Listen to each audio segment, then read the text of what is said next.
नमस्कार, आदाब, सत श्री अकाल। आपका आरएस न्यूज़ में बहुत बहुत स्वागत है। तो चलिए देखते हैं देश दुनिया की बड़ी खबरें। लगातार दूसरे दिन भारत में दर्ज हुए दुनिया में सबसे अधिक कोरोना वायरस के मामले। भारत में लगातार दूसरे दिन दुनिया में सबसे अधिक कोरोना वायरस संक्रमण के मामले 52,050 दर्ज किए गए। इस दौरान 48,622 कोरोना केस के साथ अमेरिका इस मामले में दूसरे, जबकि 17,988 केस के साथ ब्राज़ील तीसरे नंबर पर रहा। गौरतलब है कि भारत में अब तक कोरोना वायरस के 18.55 लाख से अधिक मामले सामने आए हैं।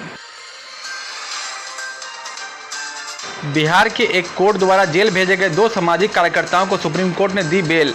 अररिया बिहार की अदालत द्वारा एक गैंग रेप केस के दौरान अदालती कार्रवाई को बाधित करने के आरोप में जेल भेजे गए 2 सामाजिक कार्यकर्ताओं को सुप्रीम कोर्ट ने अंतरिम जमानत दे दी है। सुप्रीम कोर्ट ने स्थानीय कोर्ट के आदेश को बिल्कुल अनुचित बताते हुए बिहार सरकार को नोटिस भेजा है। दरअसल दोनों सामाजिक कार्यकर्ता गैंगरेप पीड़िता के सहायक थे। पश्चिम बंगाल में बीएसएफ जवान ने की 2 सहकर्मियों की गोली मारकर हत्या। पुलिस ने बताया है कि पश्चिम बंगाल के उत्तर दिनाजपुर जिले में 146 बटालियन के एक बीएसएफ कांस्टेबल ने ड्यूटी के दौरान एक बीएसएफ इंस्पेक्टर और एक कांस्टेबल की गोली मारकर हत्या कर दी। रायगंज के पुलिस अधीक्षक सुमित कुमार ने बताया, कांस्टेबल ने बाद में अपने कमांडर के सामने सरेंडर कर दिया था। उसे पुलिस को सौंप दिया गया है। बिल की शिकायतें मिलने के बाद हैदराबाद के अस्पताल पर कोविड-19 का इलाज करने पर लगी रोक। तेलंगाना सरकार ने तय फीस के बावजूद ज़्यादा बिल बनाने की शिकायत मिलने के बाद हैदराबाद के डेक्कन अस्पताल की शाखाओं पर कोविड-19 के मरीजों का इलाज करने पर रोक लगा दी है। पब्लिक हेल्थ डायरेक्टर जी श्रीनिवासन राव के मुताबिक पहले से भर्ती कोविड-19 मरीजों से तय फीस ली जाए, वरना अस्पताल का लाइसेंस रद्द हो सकता है। अयोध्या भेजी गई है कांग्रेस सदस्यों के दान से खरीदी गई चांदी की 11 ईंटें। कमलनाथ। मध्य प्रदेश के पूर्व मुख्यमंत्री व कांग्रेस नेता कमलनाथ ने कहा है कि कांग्रेस के सदस्यों के डोनेशन से खरीदी गई चांदी की 11 ईंटें अयोध्या में राम मंदिर निर्माण में योगदान के लिए भेजी गई है।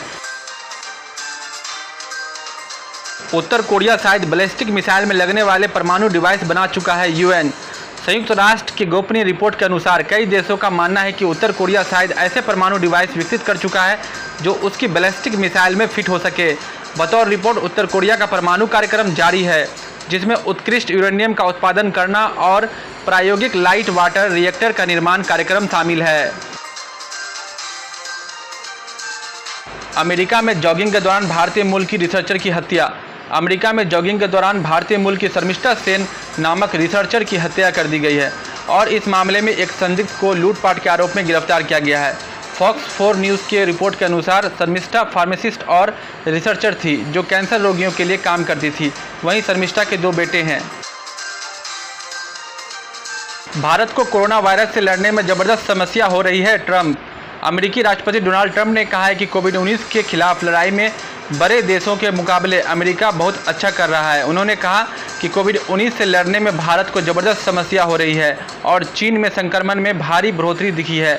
गौरतलब है, अमेरिका में कोविड-19 के सर्वाधिक मामले हैं और सर्वाधिक मौतें हुई है। कोरोना संक्रमित अमित शाह की तस्वीर लेकर मंदिर पहुंचे मनोज तिवारी की प्रार्थना। कोविड-19 से संक्रमित केंद्रीय गृह मंत्री अमित शाह के जल्द स्वस्थ होने की कामना करते हुए दिल्ली बीजेपी के पूर्व अध्यक्ष मनोज तिवारी दिल्ली के एक मंदिर में उनकी फोटो लेकर पहुंचे। गौरतलब है कि शाह ने संक्रमण की सूचना देते हुए कहा था कि वो ठीक हैं और डॉक्टरों की सलाह पर अस्पताल में भर्ती हो रहे हैं।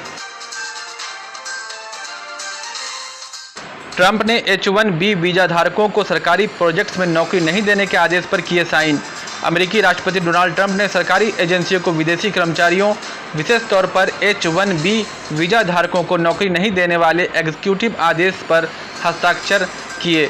इससे पहले ट्रंप ने 31 दिसंबर तक नई H-1B वीजा और H-4 वीजा जारी करने पर रोक लगा दी थी, जिनका इस्तेमाल IT कर्मचारी व उनके परिवार करते हैं। तो ये थे अब तक के मुख्य समाचार। मिलते हैं अगले समाचार में। अगर आप देश दुनिया की खबरों से रूबरू होना चाहते हैं तो आरएस न्यूज़ को ज़रूर सब्सक्राइब करें और हाँ, बेल आइकन को दबाना ना भूलें ताकि न्यूज़ का नोटिफिकेशन आपको मिलता रहे। धन्यवाद।